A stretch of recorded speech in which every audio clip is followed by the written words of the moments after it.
સૌને મારા નમસ્કાર. હું ડોક્ટર રમેશ કાલિયા. આપણે જોઈશું મે મહિનામાં કયા કયા ઇમ્પોર્ટન્ટ દિવસો આવેલા છે તે અંતર્ગત માહિતી મેળવીએ.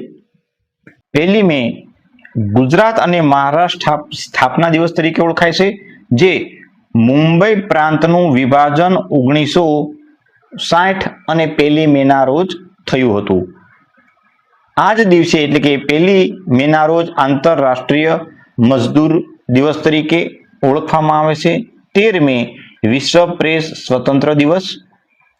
5 મે આંતરરાષ્ટ્રીય હાસ્ય દિવસ, જે મે મહિનાના રવિવાર હોય ત્યારે પણ તેની ઉજવણી કરવામાં આવે છે. 6 મે વિશ્વ અસ્થમા દિવસ, જે મે મહિનાનો પ્રથમ મંગળવાર. 7 મે વિશ્વ એથ્લેટિક દિવસ. 8 મે વિશ્વ થેલેસેમિયા દિવસની પણ ઉજવણી કરવામાં આવે છે. એટલે કે જે બાળકો રહેલા હોય છે તે બાળકોમાં લોહી ઘટતું હોય છે, તેમને મહિને 15 દિવસે કે 2 મહિને વારંવાર લોહી ચડાવવું પડતું હોય છે, કે જે થેલેસેમિયા ગ્રસ્ત બાળકો રહેલા હોય છે.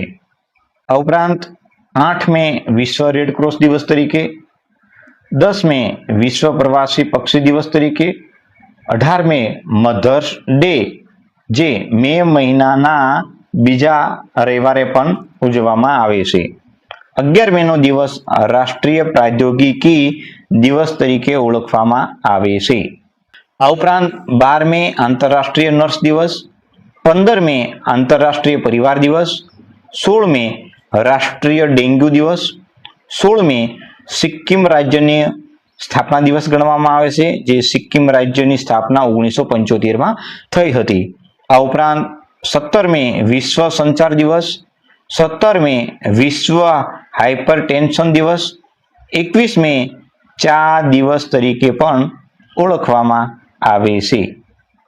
આ ઉપરાંત 11 મે આંતરરાષ્ટ્રીય જૈવ વિવિધતા દિવસ, 23 મે વિશ્વ કાચબા દિવસ, 25 મે વિશ્વ ફૂટબોલ દિવસ, 26 મે પંડિત જવાહરલાલ નહેરુની પુણ્યતિથિ રહેલી છે, તેમનું અવસાન 1964 26 મેના રોજ થયું હતું. 28 મે વિશ્વ માસિક ધર્મ સ્વચ્છતા દિવસ તરીકે ઓળખવામાં આવે છે. 30 મે હિન્દી પત્રકારિતા દિવસ તરીકે ઓળખવામાં આવે છે. 31 મે વિશ્વ તમાકુ નિષેધ દિવસ તરીકે ઓળખાય છે. આમ, જો તમને અમારો આ વિડીયો પસંદ આવ્યો હોય તો લાઈક કરો અને સ્પર્ધાત્મક પરીક્ષાની તૈયારી કરતા દરેક મિત્રો સાથે શેર કરો અને અમારી આ ચેનલને સબસ્ક્રાઇબ કરો. Thank you so much.